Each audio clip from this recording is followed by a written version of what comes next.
Welcome to the ProcureTech podcast, bringing insight and inspiration into how digital technology is shaping our profession. I'm your host, James Meads, tea drinker, expat, and definitely not your typical consultant.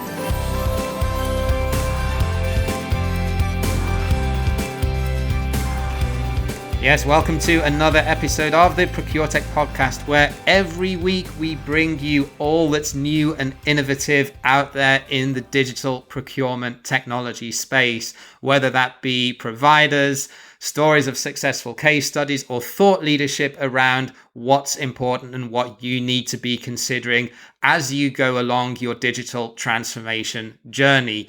And this week, we're actually talking to an Indian company because we like to spread our wings and broaden our horizons a little bit here.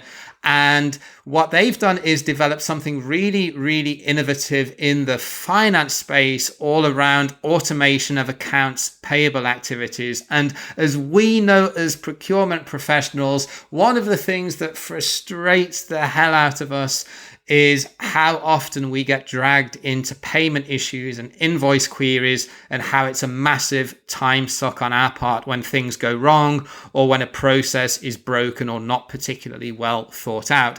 So this conversation is going to dive into some of the things that this tool Finly can do. And we also touch on some of the nuances and differences between how business and corporate structure and governance works in India as opposed to Europe and North America, which was a real eye-opener and interesting conversation for me when we started to dig into some of these topics. So without any further ado, welcome to the ProcureTech podcast, Mr. Veekshith Rai from India. Thank you for having me here, James, and really happy to be a part of this and looking forward towards all the questions that you're going to be asking me. Okay, so I was keen to get you on the show because we've not featured any Indian companies before. A lot of the media coverage in Europe and North America, quite understandably, tends to come from companies that are native to those regions. But what I've saw that you're doing is actually pretty unique in the space, I feel, because Finly is essentially a hybrid between procurement and finance technology. And most ProcureTech software tends to be more of a full-scale procurement solution with a couple of finance-related modules bolted on at the end to support those type of activities downstream. Whereas Finly kind of does the opposite, focusing instead primarily on the downstream activities around accounts payable automation. But unlike a lot of AP and finance-related technology, it also interestingly offers some upstream functions around requisition to PO management. So I guess my first question is, what problems are you ultimately seeking to solve with the tool? The idea is we understood there are 5 main requirements that a CFO needs. First one being the compliance automation for all compliance related activities that's happening within the organization. Second one being the governance, like all the policies, rules of the company, all of this being automated. Third one is being accessibility, wherein teams are getting more remote and distributed, finance teams especially. So access to all the documents in a distributed manner. And then visibility, of course. So a CFO and the finance team wants to understand every transaction, what's happening where within the organization. And finally, of course, the productivity. So this is the core of what we want to deliver to the finance team and the CFO. And based on this, all the modules, the products are designed in our system. When you decided to put a procurement module in there, was that really just speaking to the point that you mentioned that finance need to understand every transaction? And if the requisition to PO process is not well managed, then that creates problems further down the line with unauthorized spend and difficulty then to project cash flow? Sure, that's definitely the case as such. So India, especially, what happens is the expenses, the payables, it's divided into 2 parts, the PO part and the non-PO part. So what happens in most of the companies as a problem is they have a non-PO based approach, which is the vendor just shares the invoice and a payment is being processed. There's no PO based process.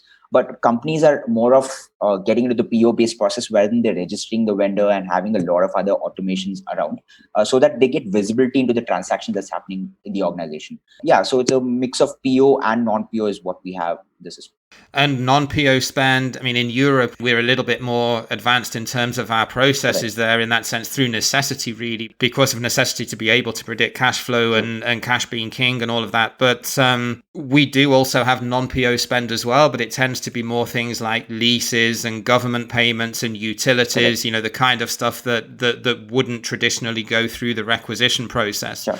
So is that kind of a split that you see between PO and non-PO developing in India too? Exactly. So if you're looking at a non-PO, we have something known as an agreement-based module. So all your agreements can be automated through our system. For example, if you have 30, 40 offices across the country, using our system, you can update all the agreements that you have with these 30, 40 different landlords, and the payments gets automated for all these transactions. Then we've seen something known as the utility payment. We have something known as a utility payment automation system. So in India, the government has opened up the APIs for making utility payments. So at the end of the month, if you have, say, 50 to 100 offices, all your electricity bills, water bills, all these bills are going to be coming onto our dashboard. And with a single click of a button, you can process these payments. So we have all these various modules within the non-PO system. That sounds like a really beneficial proposition when you consider the amount of time spent on creating POs or the to and fro then between finance and procurement, especially on things that don't traditionally have a PO. And if that can be automated, that would save a significant amount of time. So, I mean, one of the things that I found throughout my career is that procurement professionals often spend a disproportionate amount of time resolving payment queries. And honestly, a lot of this is due to either broken or very manual, labor-intensive accounts payable processes, which then sort of in turn affect the workload further upstream with the work that buyers do around the requisition to PO process. Sure. In essence, what you're doing with Finley, it's an accounts payable automation tool first and foremost, but ultimately the buck stops with the person who owns the vendor relationship. And for customers, when deliveries go awry, that's the buck stops with sales. Okay. With vendors, that's procurement. But the big difference between procurement and sales, especially, and I'm talking now more Europe and North America, in India, it's probably different, but we don't have administrative assistants to deal with all of this firefighting and operational work, whereas sales traditionally do, because they're seen as being a revenue generator, whereas historically procurement's always been sort of seen as an overhead, although I truly believe that's wrong. I mean, in terms of what you've developed, and with obviously the requisition to PO module that you have as well, through having that very automated, visible, clean process that you've developed in Finley as a tool, how do you see that as being beneficial to procurement professionals in terms of, you know, hopefully being able to take away some of the day-to-day administrative tasks that we get dragged into? Just to start off with, if you're looking at, you know, the kind of automation that we do, the productivity of a team once Finley is implemented as such increases by at least 70 to 80%. That's what we've seen. Wow. Yeah. So if at all you have 100 employees in your finance team, it goes down to 30 people. And what's happening with the remaining 70 people is they end up doing various other analytical jobs. So it's not exactly that they're moving out of the team exactly, but they do more smarter jobs in the same company. Also, it's a well-known fact that the attrition rate of the finance teams on a year-to-year basis is around 15 to 20%. The dependency of manual labor constantly decreases with the implementation of a system like this. Now, coming down to the automation part, I'll just take one single example and talk to you about how much of productivity is brought into the picture here. If you're looking at the number of invoices a large company like a 5,000, 6,000 employee company gets, it's around 6,000 to 7,000 odd invoices. Each invoice has several items and transactions that it needs to go through. You need to deduct TDS, you need to deduct taxation. There are various taxation deductions and everything that happens with respect to a transaction. And once you make the payment to the vendor has several queries as to why the deduction happened, what was the taxation that you had applied, and things like this, for which the vendor ends up calling the finance team. And there's a lot of back and forth communication that happens. There's a module called a banking payment reconciliation module that we have in our system, wherein as soon as you process the invoice for a vendor, the UTR number along with the invoice details is going to go to the vendor via SMS and email and a phone call, along with all the details of the transaction. This highly decreases the back and forth communication that happens with the finance team. So if at all you look at a company which has at least 4,000, 5,000 odd invoices coming in a month, they would at least have around 600 to 1,000 vendors who would be calling up the finance team. All of that burden is completely removed. I am just speaking about one small function here, and there are multiple other aspects that are there within the entire procurement P2P life cycle here. So that's roughly coming down to 70% of productivity increase. That's what we see. So it's really through automating or through simplifying that whole end-to-end process, and through removing the amount of touch points that a person has to have. You mentioned attrition, and that tends to be an issue in especially more sort of administrative roles. So by doing that, you're essentially removing the amount of touch points that could potentially go wrong or that could require rework, and that rework often doesn't fall on accounts payable, it falls on procurement, because ultimately if the vendor's got a problem and he's not being paid, if accounts payable are not answering him, then he goes to his procurement manager, because he's the one with whom he has the commercial relationship. Exactly, right? Exactly. So yeah, I can definitely see that. Yeah.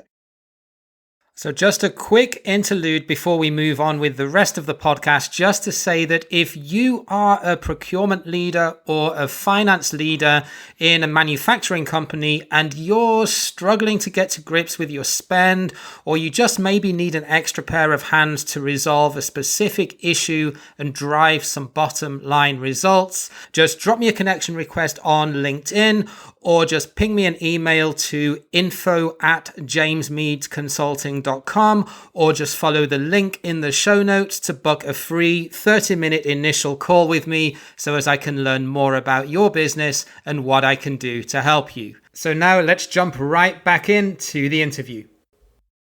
The e-procurement module that you have seeks to simplify and improve the user experience for the whole rec to PO or to payment sort of cycle. Does this work as a standalone feature, or does it require integration into an ERP? So it depends on the company, how they've set up the entire system. So if at all they have an ERP like SAP or Microsoft Navision, we do make the integration happen, because there are various other automation that's available from the purchase requisition to the payment point.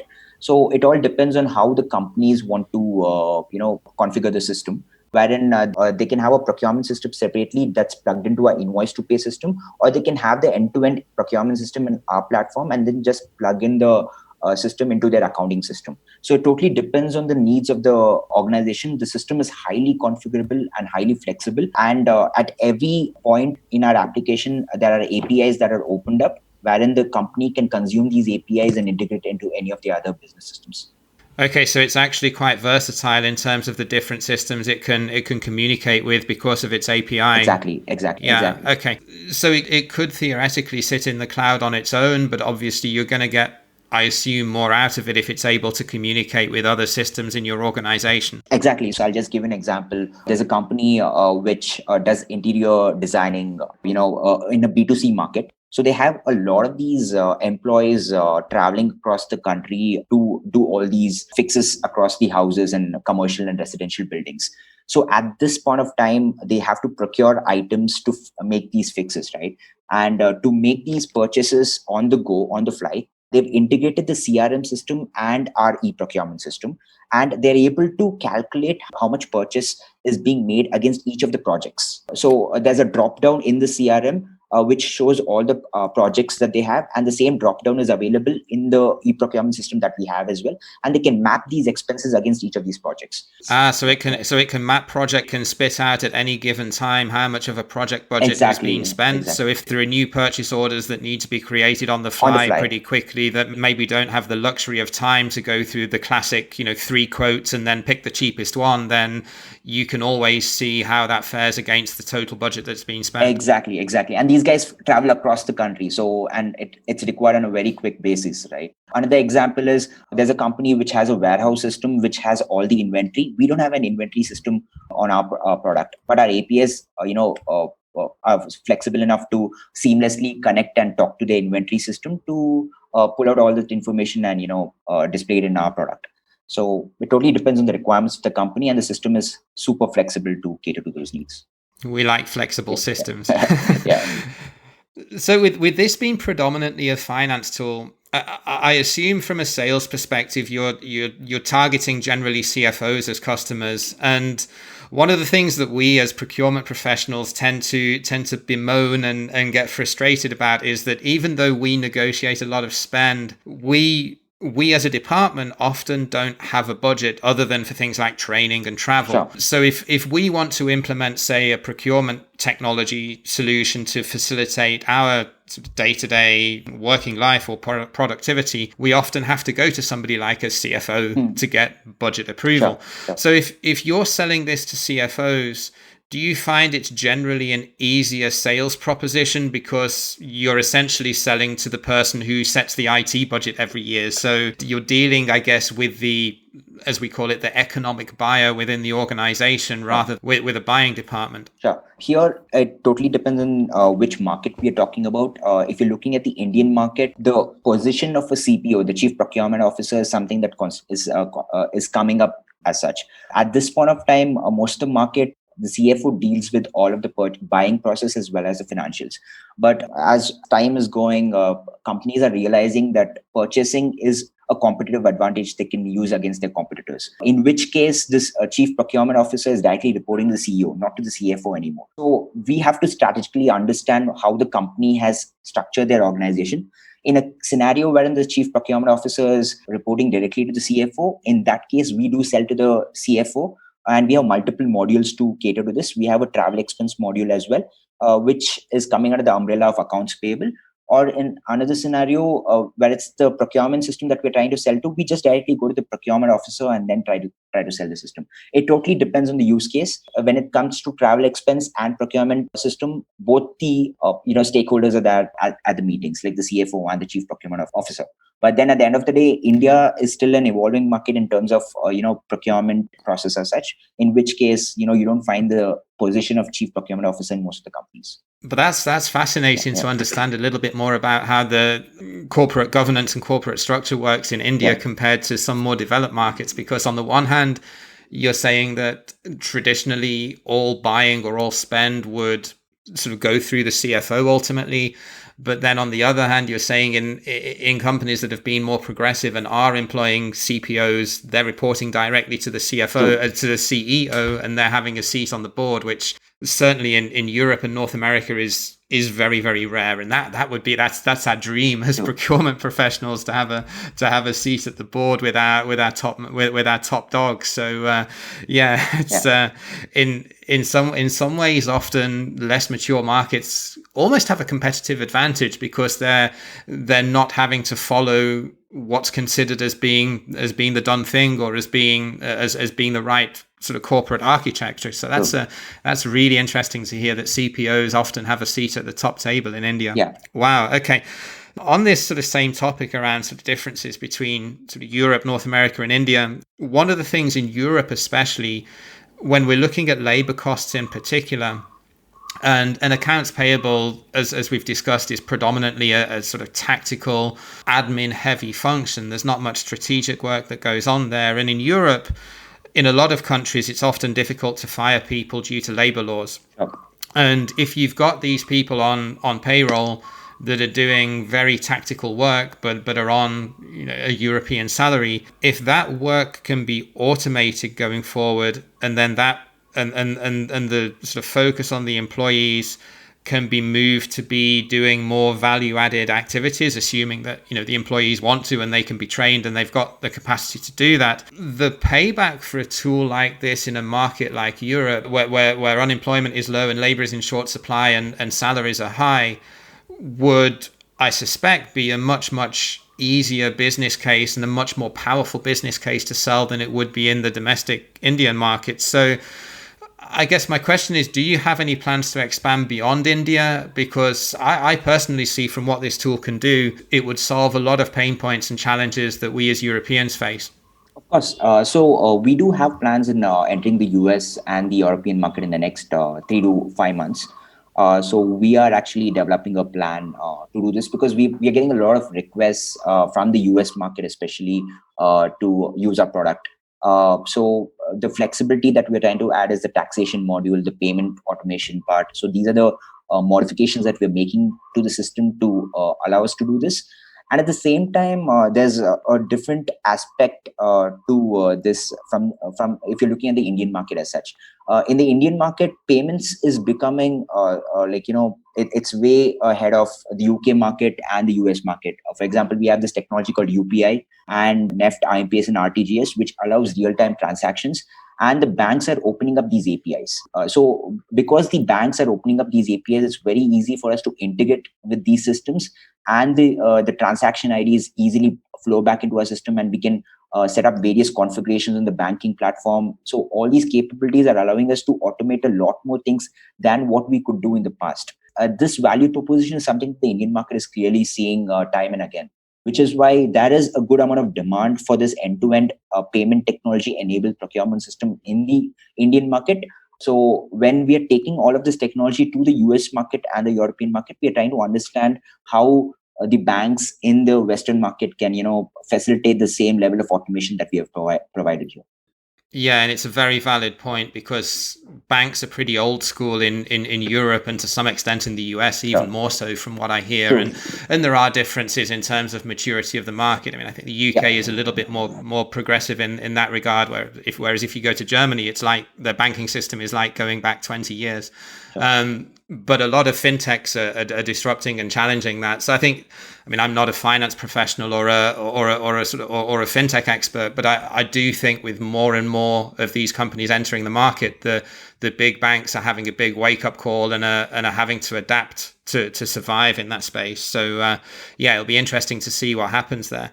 There's a lot of competition out there for finance modules and finance technology and also for procurement technology. So with what you do sitting more in the finance space, but also offering a couple of solutions in the sort of procure to pay space, what do you see as your USP when compared to some of your competitors? It's primarily to do with the configurability of the system and the flexibility that we provide.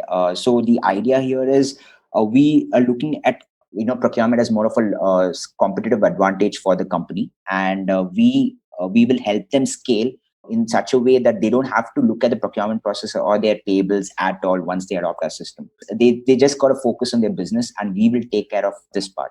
So when we're talking about taking care of accounts payable, we will keep updating our system with the latest of compliance technology, governance frameworks, collaboration platforms, all of these things to ensure that you have the most advanced finance team. We are doing this by investing in a lot of technology. Firstly, comes down to the integration. You can integrate it with any business system like within 2 to 3 days. That's how we build the platform. Wow, that's quick. Yeah. And also we've built this machine learning algorithm wherein it helps you forecast what kind of spend and expenses you're going to be having in the next few months.